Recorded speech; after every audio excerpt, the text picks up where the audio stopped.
Welcome to the Slop Farm. Enjoy the video. You start by confirming model and firmware so you apply the right fixes. Remove silicone tips and look inside the case and earbuds. Dirt causes many issues. Once done, plug the original cable into a known good wall adapter and charge both case and earbuds for at least 15 to 30 minutes to stabilize battery and reset charge reporting. Make sure LEDs behave normally. Solid, flashing, or no light gives diagnostic clues for the next steps. You now perform the core fixes, reset and update.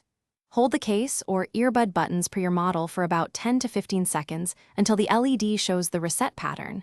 This clears corrupted pairings.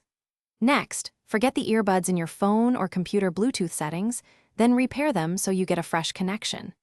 Make sure the companion app is updated and check for firmware updates. Updating resolves audio sync mic and stability problems by installing vendor fixes.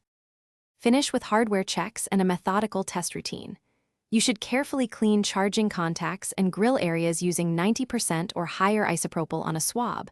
Do not push liquid into the driver. Once clean, test one bud at a time for mono, then both for stereo, and verify microphone and buttons on a second device to rule out phone compatibility. If problems persist, such as no charge, severe imbalance, or dead bud, contact authorized service or Thanks for watching. Consider subscribing if we helped you today.